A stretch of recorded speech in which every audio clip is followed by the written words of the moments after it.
ETF index mutual funds నేర్చుకుని stock మార్కెట్లో రాణించాలనుకుంటున్నారా? వెంటనే ఈ నెంబర్కి కాల్ చేయండి. నమస్తే రమగారు. నమస్తే జయ. రమగారు, ఏదైనా సిరీస్ స్టార్ట్ చేద్దామండి. ఇది కథా సరిసాగరం నుంచి చెప్తా ఉంటారు కదా, వాటిలో నుంచి ఏదైనా ఒకటి తీసుకుందామండి. నరవాహన్ దత్త చరిత్ర ఇదివరకు చెప్పుకున్నాం మనం. అవును. ఎవరెవరు నరవాహన్ దత్త చరిత్ర వినలేదో చక్కగా వినండి, చాలా మంచి మంచి కథలు ఉంటాయి, బాగుంటుంది. అయితే ఈ నరవాహన్ దత్త చరిత్ర, నరవాహనుడు ఆ దత్తుడు పుట్టిన తర్వాత వరకు అక్కడ దాకా కథ ఆపేశాం మనం. తర్వాత కూడా ఈ నరవాహన్ దత్తుడు ఎట్లా రాజకుమార్తెలందరినీ పెళ్లి చేసుకున్నాడు, దక్షిణ నాయకుడుగా ఎట్లా అయ్యాడు, ఎలా అతను విద్యాధర రాజుగా మారాడు, విద్యాధర చక్రవర్తిగా అయ్యాడు, అవన్నీ కూడా బోల్డ్ అనే కథలు. అవును. సిరీస్గా వెళ్ళకుండా ఒక్కొక్క ప్రేమ కథ ఒక్కొక్క కథ కింద చెప్పుకోవచ్చు మనం. ఓకే. అయితే కర్పూరిక కథ చెప్పుకుందాం. అప్పటికే నరవాహన్ దత్తుడికి రెండు మదన మంచుకాల వివాహాలైనాయి. మదన మంచుక కథ కూడా ఓసారి చెప్దాం. ఈ కర్పూరిక కథ ఏదో నిన్న పుస్తకం తిరిగేస్తుంటే కనపడింది, బాగుంది, ఇంట్రెస్టింగ్ గా. పేరు ఎంత బాగుంది రమగారు. బాగుంటుంది కథ, ఇది చెప్దామనిపించింది. దీన్ని ఒక చిన్న సిరీస్, ఒక 3 ఎపిసోడ్లు 4 ఎపిసోడ్ల దాకా వస్తుంది. ఈ నరవాహన్ దత్తుడు గోముఖుడు అనే స్నేహితుడితో కలిసి అడవికి వెళ్ళారు వేటకి. చాలా వేటాడారు, ఎన్ని పులులో సింహాలో, ఎంతో. అసలు మృగయా వినోదం అంటే ఆ కాలం నాటి పద్ధతే వేరుగా ఉండేది. పెద్ద గుంపు వెళ్ళేది, వేటగాళ్ళు, వేట కుక్కలు, తర్వాత ఏమో వెనకాలండే పరిజనం. మనం ఈ వేటాడిన సినిమాలు ఏవో కొన్ని మధ్య కూడా చూసాం, వేటాడుతుంటారు పందుల్ని, వాటిని వేటాడడం అవి కనపడుతుంది. ఇట్లా చాలా ఏదో నలుగురు ఒకళ్ళు ఇద్దరు అలా కాదు, కుప్పలు తెప్పలుగా వెళ్తారు. వెళ్ళి అక్కడి నుంచి జంతువుల్ని తప్పెట్లు మోగిస్తూ వీళ్ళున్న వైపుకి లీడ్ చేస్తారు, వాటన్నిటిని ఇటు తరుముతారనమాట. దానికోసం అడవికి 4 పక్కల ఉన్న ఈ కోయ జాతుల వాళ్ళకి కబురు చేసేవాళ్ళు, మేము వస్తున్నామంటే. వాళ్ళు అక్కడి నుంచి తప్పెట్లు మోగిచ్చారనుకో, అవన్నీ అడవి మధ్యలోకి వస్తాయి. రాజకుమారుడు కొట్టేస్తాడు. తర్వాత ఈ పల్లెల వాళ్ళందరికీ పంపకాలయ్యి మిగిలినవన్నీ శరీరాలు మోసుకొచ్చుకునేవాళ్ళు. ఇక్కడ వేటాడింది అంతా భోజనమే, అది తిననివి వదిలిపెట్టేసేవాళ్ళు, తిన్నవి అక్కడే పచనం చేసుకుని తినేవాళ్ళు. అన్ని రకాల సహజమైన సంగతే కదా. అయితే బయలుదేరారు, బాగా తిరిగాక సరే సాయంత్రం అయ్యేసరికి పిచ్చిగా అలసిపోయారు. స్కందావారం విడిశారు ఒక చోట. విడిస్తే సరే రాజకుమారుడికి ఒళ్ళు నలుగు పెట్టి స్నానం చేయించడం అవి ఉంటాయి పద్ధతులు. ఇంత పరిగెత్తాడు కదా, బాగా మసాజులు అయినాయి, మరి స్నానం చేయించారు. ఒళ్ళు తేలిగ్గా ఉంది, రేపటికి సిద్ధంగా ఉంది బుద్ధి. మంచి పుచ్చపువ్వులాగా ఉంది వెన్నెల. రోడ్డు దీని వైపుకి వచ్చాడు. బయటకు వచ్చి గోముఖుని పిలిచాడు. దాదా గోళీలు ఆడుకుందాం అని పిలిచాడు. పిలిస్తే రాజకుమారుడు, ఇతనికి ఏదో పెద్ద వయసు ఉందని అనుకోకూడదు, 20-25 లోపల వయసు, చిన్నపిల్లవాడు. వివాహాలు అయినాయి కానీ కుర్రాడే. ఇంకా ఆట ధ్యాస మృగయా వినోదం అవి రాజ్యానికి రాలేదు, ఇంకా యువరాజుగానే ఉన్నాడు. ఓకే. సరే ఏమన్నాడు, గోముఖుడిని రావయ్యా మనం గోళీలు ఆడుకుందామంటే సరే గోళీలు అవన్నీ పట్టుకొచ్చారు. మధ్యలో రాత్రిపూట కాలక్షేపానికి ఆడుకోవడానికి మన వాళ్ళు పేక ముక్కలు అవి పట్టుకెళ్తారు. చిన్నపిల్లలు ఎక్కడికైనా వెళ్తే స్నేక్స్ అండ్ ల్యాడర్స్, లూడోలు అవి పట్టుకెళ్తారు. తర్వాత ఏమో యూనో కార్డ్స్ అవి పట్టుకెళ్తారు. అట్లా వీళ్ళు కూడా చాలా సరంజామా తెచ్చారు. గోలికాయలు పట్టుకొచ్చాడు గోముఖుడు. ఈ గోళీలు ఆడుతుంటే ఇదేమిటి, దూరం నుంచి నిలబడి ఆ కంచె దగ్గర పెట్టిన గోళీని అక్కడి నుంచి కొట్టాలి. ఓహో. కొట్టి అది కొడితే అది ఎగిరినది ఆ గోళీ ఒకటి కంచెలో పడాలి, అప్పుడు గెలిచినట్టు. అది ఆట అనమాట. ఎవరైనా గోళీకాయలు తెలుసా ఆట? చిన్నప్పుడు ఆడేవా నువ్వు? గోళీలు ఆడలేదు అమ్మగారు. ఇలా ఆడేవాళ్ళం, బాగా ఆడుకునేవాళ్ళం. మేము 7 పెంకులు ఆడేవాళ్ళం. మేము 7 పెంకులు ఆడేవాళ్ళం, చెర్ర ఆడేవాళ్ళం, కబడ్డీ ఆడేవాళ్ళం. చెర్ర కూడా బాగా ఆడేవాళ్ళు మా చిన్నప్పుడు. అయితే ఈ గోళీలు ఆడుతున్నారు. ఈ దత్తుడు ఏం చేశాడు, దూరంగా నిలబడి ఒక గోలికాయని ఆ కంచె దగ్గర ఉన్న గోలికాయకి వేసుకుంటాడు. కొడితే ఒక కాయ కంచెలో పడింది. ఈ కొట్టిన కాయింది కదా, అది ఇట్లా నేలకి పడి దూరంగా ఎవరో ఒక తాపసి నడిచొస్తోంది, ఆమెకి తగిలింది. ఆమె గట్టిగా అమ్మా అంది. వీళ్ళకి తెలిసింది ఎవరికో దెబ్బ తగిలిందని. ఎవరో వస్తున్నారు చీకటి మాటనని గబగబా వెళ్ళేసరికల్లా ఆవిడ ఉత్సాహంగా పరుగులు పెడుతున్న దత్తుడిని చూసి ఆవిడ ఏమంది, చాలా ఉత్సాహంగా ఉన్నావు, ఏమిటి ఇంత పేటరేగిపోతున్నావు? యువరాజుగా ఉండగానే ఇంత పేటరేగిపోతే రేపొద్దున రాజయ్యాక, విద్యాధర చక్రవర్తి అయ్యాక, ఉన్నవాళ్లతో పాటు కర్పూరికను కూడా పెళ్లి చేసుకున్నాక నువ్వు ఎంత పేటరేగిపోతావో అంది. అనేసరికి వీళ్ళకి కర్పూరిక పేరు ఆకర్షించింది దత్తుడు. కర్పూరిక ఎవరండి అన్నాడు. లేకేం ఉందే కర్పూరిక, కర్పూర ద్వీపకు రాజకుమార్తె, ఆమెకు మగవాళ్ళ మొహమే గిట్టదు. ఓహో, ఆవిడని పెళ్లి చేసుకుంటే నీ పని బాగుంటుందంటే. ఏమిటి మగవాళ్ళ మొహమే గిట్టని రాజకుమార్తెను ఎట్ట పెళ్లి చేసుకుంటారు? ఆమె గిట్టదు. బాగా అడిగారు, ఆమె ఎక్కడుంటుంది, ఏ ఊరు, విషయం వదిలేసారు. ఆవిడ సరదా పడింది, రాజకుమారుడు కదా ఇతను, పైగా ఇతను మామూలు వాడు కాదు, శాపగ్రస్తుడైన గంధర్వుడు, రేపు విద్యాధరుడు అతను, విద్యాధర చక్రవర్తి కాబోతాడు. అదేలే. కర్పూరికను పెళ్లి చేసుకోవాలన్న మాట ఇతని బుర్రలో ఎక్కించింది. కర్పూర ద్వీపానికి వెళ్ళి ఆమెకి ఆ పురుష ద్వేషాన్ని పోగొట్టి పెళ్లి చేసుకోవాలి. ఓకే. ఆమెను చేసుకుంటే నీకు బాగుంటుంది. ఆవిడ వెళ్ళిపోయింది, ఏదో ఆశీర్వదించింది, గోముఖుడిని ఆశీర్వదించింది, ఇద్దరు దండాలు పెట్టారు, వెళ్ళిపోయింది. ఆమె నడుస్తూ వీళ్ళిద్దరు కూర్చున్నారు. ఏమిటోయా చూడాలనుంది నాకు అన్నాడు. అనేసరికి గోముఖుడు అన్నాడు, దాందే ఉంది, ఈ వేటలు గేట్లు అన్నీ ముగించుకున్నాక ముహూర్తం పెట్టుకుని బయలుదేరి వెళ్దాంలే అనేసరికి దత్తుడు అంటాడు, అబ్బాయి చిచ్చి ఇప్పుడు ఆగి ఈ వేటంతా 10 రోజులు పూర్తి చేసుకుని మళ్ళీ ఇంటికి వెళ్ళి మా అమ్మ నాన్న వద్దంటారు, మా ఆవిళ్ళిద్దరు వద్దంటారు, కాదంటారు, అవునంటారు, 6 నెలలకు కానీ కుదరదు. ఇప్పుడే కదా కర్పూరికను చూడాలని పెట్టింది, ఇప్పుడే వెళ్ళిపోదాం మనం, ఇప్పటికిప్పుడు వెళ్ళిపోవాలన్నాడు. స్కందావారం నుంచి చెరుకో గుర్రము వేసుకుని బయటికి వెళ్ళిపోయారు. రాజకుమారుడేడి పొద్దున్నే చూసుకున్నారు, ఎక్కడికో వెళ్ళాడు. ఇంటికి వెళ్ళిపో బుద్ధి అయింది, కొత్తగా పెళ్ళిళ్ళు అయినాయి, భార్యల మీదకి మనసు పోయిందా, అమ్మని చూడాలని ఉంటుంది అబ్బాయికి. ఎప్పుడు తల్లులు ఉన్నారు 2-3, ఎందుకంటే వత్సరాజుకి భార్యలు చాలామందే ఉన్నారు కదా. ఏ తల్లో జ్ఞాపకం వచ్చింది, లేదా రాత్రి మాటను ఎవడైనా ఉత్తరం తెచ్చుంటాడు, ఏ తల్లిగారో అబ్బాయిని చూడాలనుందని ఉత్తరం రాసిందా, రాజకుమార్తెలే రాశారా, తండ్రే రమ్మన్నాడా, మనకేం చెప్పలేదు. వచ్చినవాడు వచ్చినట్టు, ఈయన రాజు అయితే రాజు దగ్గరికి గబుకుని అందరూ రారు, యువరాజు దగ్గర చిన్నపిల్లాడు కదా, ఇంకా వాళ్ళ చేతుల్లో పెరిగినవాడు, ఎవడో ఒకడు వస్తాడు కాగితం పుచ్చుకుని. ఏదో వచ్చింది అందుకని వెళ్ళిపోయాడు కాబోలు, యువరాజు లేకుండా మనం వేటేమాడతాము, పదండి మనం తట్టపుట్టా సర్దుకుందాం అనుకున్నారు. వాళ్ళు కూడా మొత్తం అన్నీ మూటలు కట్టుకుని వెనక్కి బయలుదేరి వెళ్ళిపోయారు. వీళ్ళకి వెళ్ళాక తెలిసింది రాజకుమారుడు ఇంటికి చేరల. కళవళపడ్డారు, ఏం చెయ్యాలో తెలియలేదు. మంత్రులు 2-3 హుటాహుటిన ఒక సమావేశం పెట్టుకున్నారు. ఏమైంది, ఏమిటి ఎక్కడికి వెళ్ళాడు. అయితే యోగంధరాయుడు ఏమన్నాడు, వాళ్ళ మంత్రి వత్సరాజు యొక్క మంత్రి, కార్తాంతికుల్ని పిలిపించండి, ప్రయత్నం చేద్దామన్నాడు. వాళ్ళు లెక్క వేసి, రాజకుమారుడికి ఇది వివాహయోగ్యమైన సమయం, ఏదో కన్యాపహరణానికి వెళ్ళుంటాడు, ప్రమాదాలు లేవు, ఇప్పుడు ఎక్కడున్నా సేఫ్గానే ఉన్నాడు. సరే, ఈ వచ్చిన సైనికుల్లో గోముఖుడు ఉన్నాడు, గోముఖుడితో పాటే వెళ్ళారు, పెద్ద గుర్రాలు వేసుకుని వెళ్ళారు కాబట్టి పర్వాలేదు. అమ్మాయిలకి ఏదో చెప్పారు, ఎక్కడికో వెళ్ళాడు వస్తాడని. వీళ్ళు ఇక్కడేముంది ఆటాపాట అన్నీ ఉంటాయి, వీళ్ళు బిజీగానే ఉంటారు. సరే, ఈ అలవాటే పర్వాలేదు. ఈ బయలుదేరి వెళ్ళిన నరవాహన దత్తుడు గోముఖుడు ఇద్దరు వెళ్ళారు. ఎక్కడికో వెళితే గాఢాంధకారం అలముకునుంది, దారి తెన్ను తెలీదు, ఆ కర్పూర ద్వీపం ఎక్కడో తెలీదు. ఏం చేద్దాం అంటే దైవ ప్రార్థన చేసుకుందాం అన్నాడు. దైవ ప్రార్థన చేసేసరికి ఒక కాంతి పుంజం లాంటిది ఒకటి వచ్చింది, అందులోంచి ఒక జేజి బయటకు వచ్చింది, ఒక శక్తి పలకరించింది. అమ్మా ఎవరు నువ్వేంటంటే, మాయావతి నేను, మీకేం కావాలంటే మేము కర్పూర ద్వీపానికి వెళ్ళాలి అంటే, మనసుకు తోచిన దారిని వెళ్ళండి, మీ వెన్నంటి ఉంటాను నేను, మీకేం భయం లేదు అని మాయమైపోయింది. సరే, ఇప్పుడు వీళ్ళు వెళ్ళే దారే కర్పూర ద్వీపపు దారి. వాళ్ళు ఎటెళ్తే తూర్పుకి వెళ్దాం అనుకున్నారు, అదే కరెక్ట్. మామూలుగా ఈ ప్రయాణాలు చేసేవాళ్ళు అడ్డం దిడ్డంగా పోరు ప్లాన్ ప్రకారమే వెళ్తారు, వాళ్ళ అలవాటు ఉండేది వాళ్ళకి. ఇప్పుడు మనకి ఎక్కడికైనా వెళ్ళామనుకో, తూర్పు పెట్టను కానీ ఇలా చూసుకుంటాం మనం కదా, తెలియట్లేదు కదా. పూర్వకాలం అట్లా ఉండేది కాదు, ఇది తూర్పు పడమర దిక్కులు స్పష్టంగా తెలిసేవి, ఆ దిక్కుల ప్రకారం వెళ్ళిపోతారు. తూర్పుకి ప్రయాణం చేయటం మొదలు పెట్టారు. తూర్పుకి వెళ్తూ ఉంటే ఏమైంది, చీకటి పడింది మళ్ళీ. సరే, గుర్రాలు ఆపుకుని చెట్టు ఎక్కి పడుకున్నారు. రాత్రికి ఒక బ్రహ్మాండమైన చండసింహం వచ్చింది అక్కడికి. చక్కగా వడ్డించిన విస్తర్లల్లే ఉన్నాయి 2 బలిష్టమైన గుర్రాలు. చెరుకోదాన్ని పీక్కుని తినేసింది శుభ్రంగా, ఇద్దరిని 2 గుర్రాలని తినేసి. ఇంకా దాంతో సింహం ఒకటే రాదు, దానికి ఆడసింహాలు కూడా ఉంటాయి, అన్నీ కలిసి పీక్కుని తిన్నాయి. తెల్లారు లేచి చూస్తే గుర్రాలు లేవు. ఏం చెయ్యాలి, తూర్పుకి నడవటం మొదలుపెట్టారు. ఒక సముద్ర తీరం వచ్చింది. సరే, సముద్ర తీరంలో వాళ్ళు ఒక రాజ్యంలోకి అడుగుపెట్టారు.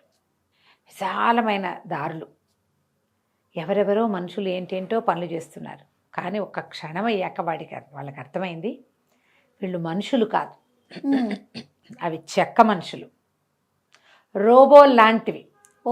చెక్కతోటి ఒకడు నీళ్లు తోడుతున్నాడు, ఒకడు అరక దున్నుతున్నాడు, ఒకళ్ళు నీళ్లు మోసుకెళ్తున్నారు. వీళ్ళు మంచినీళ్ళు అడిగితే ఇచ్చారు కూడా. పూర్తిగా యంత్రాల సహాయంతో పనిచేస్తున్నాయి. మంది కనిపించారో శుభ్రమైన ఇళ్ళు, వాకిళ్ళు, వీధులు అన్నీ చెక్క మనుషులే. చెక్కలతోటే చేయబడిన మనుషులే కనపడుతున్నారు. ఆశ్చర్యపోయారు. ఇంత తీరుగా ఉన్న దారిలా ఇది ఎట్లా తయారైంది ఇది? సరే, ఎవడో ఒకడైనా లేకుండా ఉంటాడా ఇంత కథ నడపడానికి? ఈ ఊహ చేశారు.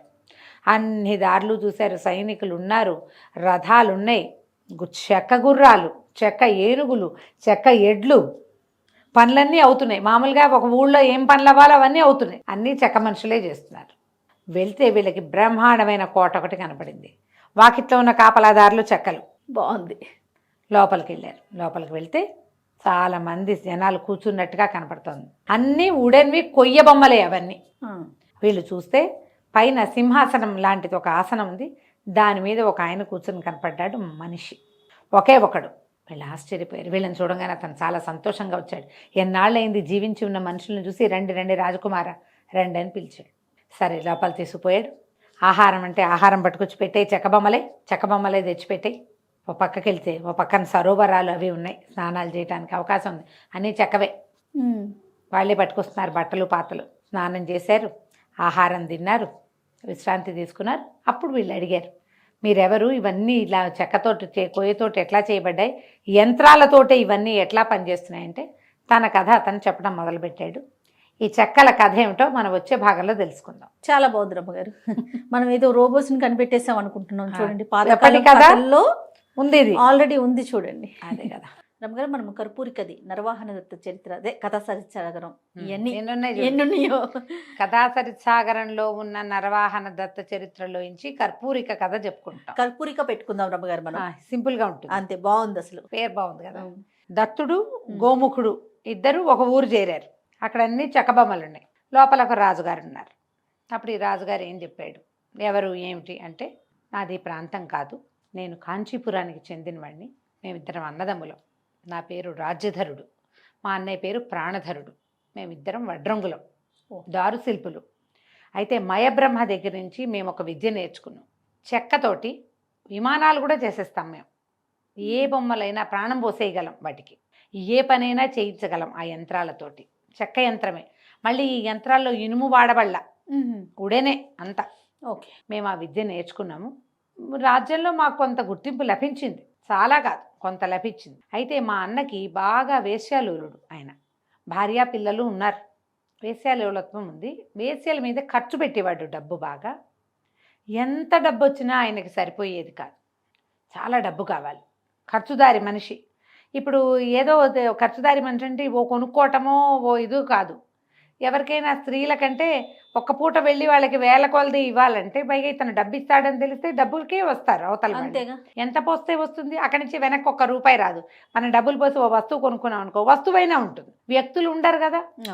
ఇలా ఎంత చెప్పినా మా అన్నయ్య ఏదైనా సందర్భం వచ్చినప్పుడు నేను చెప్పేవాడిని, ఈ లోలత్వాన్ని తగ్గించుకో, ఇది ప్రమాదకరమైందంటే వినేవాడు కాదు. ఆయన దగ్గర ఉన్న డబ్బు సరిపోయేది కాదు. అందుకని ఈయన రాజుగారి కోశాగారంలోంచి డబ్బులు కొట్టేయటానికి ఒక ప్రయత్నం చేశాడు. ఏం చేశాడు, 2 హంసల్ని తయారు చేశాడు. అవి తాళ్లతో నడుస్తాయి, సన్నటి తాడు. ఆ తాడు మా అన్నయ్య దగ్గర ఉంటుంది, గాల్లో ఎగరేస్తాడు గాలిపటంలాగా. హంసలు అలా ఎగురుకుంటూ వెళ్ళిపోతాయి, ఆ తాడును పట్టుకుని ఉంటాయి. లోపలికి వెళ్ళి రాజుగారి కోశాగారంలోకి వెళ్ళి ఎంతో కొంత సొమ్ముని ముక్కును గరుచుకుని వచ్చేస్తాయి బయటికి. తాళ్లతోటి హంసల్ని వెనక్కి లాగేస్తాడు. అట్లా ఏర్పరచుకున్నాడు. మనం చూసాం డ్రోన్ సహాయంతో దొంగతనాలు, అవి ఎక్కడి నుంచి వచ్చినాయి, ఇగో ఏనాటి కథ చూడిది. ఈ హంసలు రోజు అర్ధరాత్రో తెల్లవారుజామునో మా అన్నయ్య ఇంటి దగ్గర మెలకుగా పెరట్లో ఉండి హంసల్ని ఎగిరిచ్చేవాడు. చెక్క హంసలు వాటి దారిలో పోయేవి పట్టుకొచ్చేవి. దూరం నుంచి చూస్తే అది హంసలాగానే ఉంది. అది దొంగతనం చేయబోతోందని ఎవరికి తెలియదు. ఇట్లా చేసేవాడు. రాజుగారి కోశాగారంలో చాలా సొమ్ముండి మొదట్లో తెలియలే. క్రమంగా ఒక్కో వస్తువు తరిగిపోతూ ఉండేసరికల్లా వాళ్ళకి తెలిసింది దొంగతనం జరుగుతోందని. చీమలు కూడా రాకుండా కట్టుదిట్టం చేశారు. నేల మీద నుంచి చీమ కూడా రాదు. ఆకాశంలో నుంచి గవాక్షాల్లో నుంచి తర్వాత వాతాయనాలు ఉంటాయి, కిటికీలు. వాతాయనం అంటే కిటికీ, ఇవి ఉంటాయి కదా, మన ఏమంటారు దాన్ని, పై వైపున ఉండేవి చిన్న హోల్స్, వెంటిలేటర్స్. వాటిల నుంచి వెళ్ళిపోతాయి ఆ హంసలు, పైనుంచి వెళ్ళిపోతాయి. అతనికి తెలుసు, మేము ఈ రాజ్యంలో రాజుగారికి చాలా పనులు చేసాం. ఏ పక్కన ఏ సందులు ఉన్నాయి, ఏ గొంతులు ఉన్నాయి, ఎక్కడ వాతాయనాలు ఉన్నాయి, ఎక్కడ పెద్ద కిటికీలు ఉన్నాయి, మాకు స్పష్టంగా తెలుసు. మా అన్నయ్య ఈ ప్రయత్నం చేసేవాడు. చూడగా చాలా రోజులకి మొత్తానికి ఇట్లా హంసలు వస్తున్నాయి లోపలికని కనిపెట్టారు. కనిపెట్టి ఈ సన్నటి తాళ్ల ఆధారంగా ఇవి వస్తున్నాయని తెలిసి తాళ్ళు కత్తిరించేశారు. తాళ్ళు కత్తిచ్చేసరికి హంసలు అక్కడ పడిపోయినాయి. వాళ్ళు కొట్టారు, ఏదో వేటి కొడితే తాడు తెగిపోయింది. తాడే వాళ్ళు ప్రత్యేకంగా తాళ్ళు వాళ్ళకి కనపడి ఉండకపోవచ్చు బహుశా, ఎందుకంటే ఆ సన్నటి తాడు లాగేవాడికి తెలుస్తోంది కానీ కనపట్టల్లా. పైకి ఇట్లా మనం ఆకాశంలో చూస్తే దారం ఎగురుతోంది అనుకో, కనపడుతుంది. కనపడనంత సన్నటి థ్రెడ్ అది. వీళ్ళు హంసల్ని కొట్టారు, అవి తాళ్ళకి తగిలి తాడు తెగి హంసలు పడిపోయినాయి. తాళ్ళు తెగిపోయేసరికల్లా ఇప్పుడు లాగుతున్న వాడికి అక్కడ తాడు తెగిపోయింది అనుకో, వెనక్కి పడతాం, అది వచ్చేస్తుంది ఫిజిక్స్ ఇక్కడ. తాడు తెగి చేతిలోకి వచ్చింది. మా అన్నయ్యకి తెలిసిపోయింది. అయితే ఈ హంసలు ఎక్కడ పడ్డాయి, ఈ ఎక్కడి నుంచి కోశాగారం ఏదుందో దాని కిటికీ బయట పడిపోయింది. అంటే ప్రిన్సెస్ లోపల సౌధోపరి భాగాలలో ఎక్కడో పడిపోయింది. కాపలా వాళ్ళు తెల్లవారాక చూస్తారు కదా చచ్చిపడిన హంస ఏమిటని. అంతేగా, అర్థమవుతుంది కదా. అది చెక్క హంస అని తెలిసిందంటే చెక్కతో ఇది చేయగలిగేవాడు ఎవడు, కనిపెట్టేస్తారు. ఎలాగూ కనిపెట్టేస్తారని మా అన్నయ్య త్వరగా పరిగెత్తుకొచ్చాడు నా దగ్గరికి. నేను పట్టుపడిపోయాను. హంసలు పడిపోయినాయి, పట్టుకుంటారు, రేపు తెల్లవారు వచ్చేసరికల్లా మన ప్రాణాల మీదకి వస్తుంది, పారిపోదని రమ్మన్నాడు. నాకు ఈ మా అన్నయ్య వేశ్యాలోలత్వము నాకు ఇష్టం లేదు, ఆయన డబ్బు ఖర్చు నాకు ఇష్టం లేదు, ఆయన ఇలా దొంగతనం చేయటం కూడా నాకు ఇష్టం లేదు. ఇంత శక్తియుక్తులు ఉన్న వాళ్ళం, ప్రతిభ ఉన్న వాళ్ళం దొంగ పనులు చేయటం ఏంటి? నీకు ఇప్పుడు మనం చూస్తున్నావా, ఇప్పుడు కూడా మనం ఈ హ్యాకర్లు, అవునండి, వీళ్ళందరూ కూడా భలే తెలివైన వాళ్ళు. వాళ్ళ తెలివిని దేనికి ఉపయోగిస్తున్నారు? ఇతరుల శ్రమ దోచుకోవటానికి, ఇతరుల సొమ్ము దోచుకోవటానికి. ఈ గుణమే మంచిది కాదు. నువ్వు ఎవరికైనా సంపద ఎన్హాన్స్ చేయడానికి సహాయం చేస్తే ఆ సంపదలో నీ వాటా ఉంటుంది, నీ పేరు ప్రజలకు తెలుస్తుంది. నువ్వు దొంగతనం చేస్తే బయటపడ్డాక నిన్నేమంటారు? నువ్వు తెలివిగలవాడు అనరు, దొంగనే అంటారు. అంతేగా. ఎప్పటి కాలమైనా, అప్పుడైనా ఇప్పుడైనా కూడా అదే. ఈ అతి తెలివితేటలతోటి ఈ పని చేశాడు. మా అన్నయ్య ఎంత బతిమలాడాడో, వెళ్ళిపోదాం రా రా రా అని. నేను కదల్లా. నేను ఎందుకు వెళ్ళాలి? సొంత ఊరు వదిలిపెట్టి పారిపోవాలా? దొంగతనం చేసింది అతడైతే, బ్యాడ్ హ్యాబిట్స్ ఉన్నవాడు, చెడు దుర్వ్యసనాలు ఉన్నవాడు మా అన్నయ్య అయితే నేను ఆ మాట పడాలా అని నాకు అనిపించింది. నేను సమాధానం చెప్పాల. మా అన్నయ్య త్వరగా ఇంట్లో నుంచి పారిపోయాడు. ఆయన ఒక విమానం చేసి పెట్టుకున్నాడు, గాల్లో ఎగిరేది. తన భార్య బిడ్డలు పరివారాన్ని ఎక్కించుకుని విమానంతో సహా వెళ్ళిపోయాడు. తెల్లవారింది. 9 గంటలు అయ్యేసరికి మెల్లిగా మా ఇల్లంతా ఖాళీ అయిపోయింది. మా అన్నయ్య వెళ్ళిపోయాడు. మా ఇంట్లో ఎవరు లేరు, పరిజనం కొద్దిగా ఉన్నారు. నేనేమో అవివాహితుణ్ణి, నాకేం భార్య పిల్లలు లేరు, ఒక్కడనే ఉన్నా. మొత్తం అంతా పోయారు. నేను ఈ ఒక్కడనే ఉండి భయం వేసింది నాకు. దొరికిపోతానేమో నేను. పారిపోయిన మా అన్నయ్యను వదిలేసి దొరికిన నన్ను పట్టుకుంటే. సరే అన్నయ్య ఎటు వెళ్ళాడేదో చూద్దామని నేను తయారు చేసుకున్న విమానం ఉంటే దాన్ని చకచక సరి చేసుకుని విమానం ఎక్కి పారిపోయాను. పారిపోయి సముద్ర తీరాన్ని చేరాను. ఇదిగో ఈ ప్రాంతానికి చేరాను. ఇక్కడ ఎవ్వరూ లేరు. ఏనాటిదో ఈ కోట.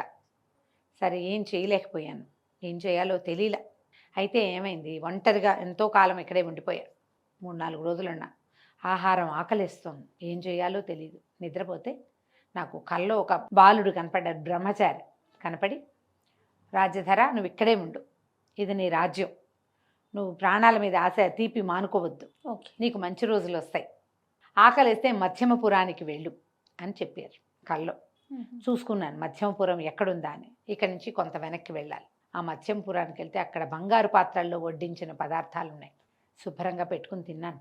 అక్కడ పళ్ళే తిన్నా. పళ్ళు ఎన్ని రోజులు తిని ఉంటాను? రోజు అన్నం తినేవాడు తినలేడు, పళ్ళు ఎక్కువ రోజులు. ఆహారం తిన్నాను. పాత్రలు అక్కడ వదిలిపెట్టి మళ్ళీ ఇక్కడికి వచ్చాను. సరే క్రమంగా ఇక్కడంతా పెద్ద పెద్ద చెట్లు, దారు శిల్పాలకి అనువైనటువంటి మహావృక్షాలు ఉన్నాయి. ఒక్కో చెట్టు కోసి నాకు కావాల్సినట్టుగా ఒక్కొక్క ఆకారం చేశాను. మొత్తం ప్రజలందరినీ ఈ చెక్కలతోటే చేశాను. అతను కొంచెం వృద్ధుడైపోయాడు, పెద్దవాడైపోయాడు. ఎన్నేళ్ళో అయింది అతను వచ్చి. ప్రాణాల మీద ఆశ వదులుకోవద్దు అని ఆ కల్లో చెప్పిన వాడు కుమారస్వామి అని నేను భావించాను. రోజు మధ్యంపురానికి వెళ్ళి భోజనం చేసి వస్తా. నేను వెళ్ళేసరికి అక్కడ ఆహారం సిద్ధంగా ఉంటుంది. అక్కడికి వెళ్ళి తింటాం, వచ్చి కూర్చొని బొమ్మలు చేసుకోవటం. నాకు కావాల్సిన బొమ్మలు చేసా. వీళ్ళతో అన్ని పనులు చేయించేస్తున్నా. మాటలే ఉండవు, ఏ పని కావాలన్నా చేస్తారు. యంత్రాలన్నీ అన్ని పనులు చేస్తారు. సేమ్ డిట్టో రోబో అంతే. ఇప్పుడు శంకర్ గారు ఎక్కడి నుంచి పుట్టించాడు రోబోని? అదే కదా కదా కదా. అవును గారు. ఎంత పాత కథ జయ, ఇది 1000 సంవత్సరాల క్రితం రాయబడింది. పైశాచి భాషలో రాసింది కదా కథా సరిత్సాగరం. గుణాఢ్యుడు రాసిన కథలు కదా ఇవి. మరి ఏనాటి పైశాచి భాష?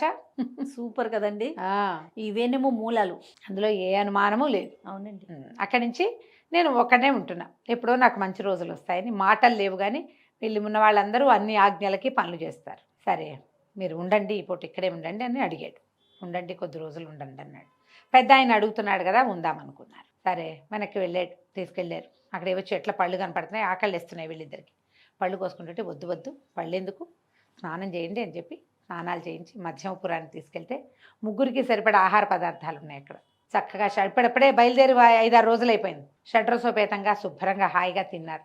వచ్చి ఇక్కడ రెస్ట్ తీసుకున్నారు. రెస్ట్ తీసుకున్నాక మేము వెళ్తామంటే ఇతను ఏమన్నాడంటే, ఒక విమానం ఇస్తాను మీకు, మీరు ఇక్కడి నుంచి వెళ్ళడానికి వాడుకోండి అని చెప్పాడు. ఇక మేము వెళ్ళాల్సింది ఎక్కడికి, కర్పూర ద్వీపం, కర్పూరిక అనే అమ్మాయిని చూడడానికి వెళ్ళాలి చెప్పారు. సరే ఈ కథ అంతా విన్నాక ఆయన అన్నాడు, మీరు ఈ చిన్న విమానం తీసుకుని వెళ్ళండి, వచ్చేటప్పుడు మళ్ళీ మీరు రావచ్చని, అది ఎట్లా వాడాలి అవన్నీ వీళ్ళకి నేర్పించాడు. రాజధరుడి దగ్గర కొద్ది రోజులు గడిపి అతనిచ్చిన చిన్న విమానంలో వీళ్ళిద్దరూ నరవాహన దత్తుడు గోముఖుడు ఇద్దరు కలిసి బయలుదేరి వచ్చారు. ఈ కర్పూర ద్వీపానికి వెళ్ళారనమాట. కర్పూర ద్వీపానికి వెళ్తే అదొక అందమైన చక్కటి ద్వీపం. ఎంత బాగుందో ఊళ్ళు, చాలా బాగుంది ఊరు. రాజభవనాలు అవి బాగున్నాయి, తోటలు దొడ్లు బ్రహ్మాండంగా ఉన్నాయి. సరే వీళ్ళు ఏం చేశారు, ఒక ముసలావిడ ఇంటికి వెళ్ళారు.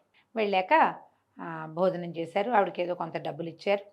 అడిగారు, కనుక్కున్నారు, ఏమిటి మీ రాజకుమార్తె ఎవరు, రాజు ఎవరు, రాజుగారికి ఎంతమంది పిల్లలు ఏమిటి అంటే అని రాజకుమార్తె విశేషాలు చెప్పమంటే, ప్రతి కొత్త ఊరి కుర్రవాడికి రాజకుమార్తె సంగతే కావాలి అని చెప్పి, రాజకుమార్తె పరమాద్భుత సౌందర్యవతి, తండ్రి ఆమెకి వివాహం చేయాలని అనుకుంటున్నాడు.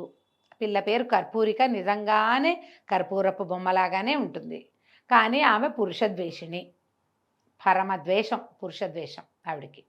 ఆమెకి ఇష్టం లేదు పెళ్లి చేసుకోవటం, వివాహం చేసుకోనని చెప్పేసింది. కాబట్టి వివాహ ప్రయత్నాలు ఏమీ జరగట్లేదు. అంటే ఆమెకి పురుషద్వేషం ఎందుకుందో చెప్పమన్నాడు దత్తుడు. నాకు కాదు, నా కూతురు కొద్దికాలం పనిచేసింది, ఆమె తెలుసుకుంది ఈ సంగతి ఏమిటో. ఈ అమ్మాయి చిన్నప్పుడు ఎప్పుడో, అంటే చిన్నప్పుడు దీని ముందు జన్మలో భార్యాభర్త ఇద్దరు హంసలు. అయితే ఈ హంసలుగా జన్మించినప్పుడు ఆమె తన సంసారాన్ని పోగొట్టుకుంది. ఓకే. పెద్ద తుఫాన్ వచ్చి పిల్లలు పోయినాయి. ఆ పిల్లల మీద దుఃఖంతో తను కూడా చచ్చిపోదాం అనుకుంది. భర్త ఏమో కాదు జీవించి ఉండాలి మనం, ఇంక మళ్ళీ పిల్లలు పుడతారన్నాడు. అంటే ఒప్పుకోలే. అట్లా సంతానం మీద ప్రీతి లేని ఆ పురుషుణ్ణి, మగవాడిని ద్వేషించింది ఆమె. దాంతో మరణించింది. సముద్రంలో దూకి ఆత్మహత్య చేసుకుంది. ఆ పురుష ద్వేషంతో ఈ అమ్మాయి పుట్టింది. ఓహో. మగవాళ్ళు అలాగే ఉంటారు. ఇప్పుడు పిల్లలు చచ్చిపోతే తల్లిని ఎట్లా ఓదార్చాలి, మళ్ళీ పుడతారులే అనొచ్చా? తప్పు కదా. అంత మాట అన్నాడు కాబట్టి మగవాళ్ళంతా దుర్మార్గులుగా ఉంటారని అమ్మాయి నమ్ముతుంది. అదే, అందుకని పెళ్ళొద్దంటోంది అని చెప్పింది. ఇప్పుడు ఈ పురుష ద్వేషినిగా ఉన్న రాకుమార్తెని ఎలా పురుష ప్రేమికురాలుగా మార్చాలో చూడాలి. మళ్ళీ మనం వచ్చే భాగంలో ఈ సంగతి తెలుసుకుందాం. తప్పకుండా రమ్య గారు. నమస్తే. నమస్తే.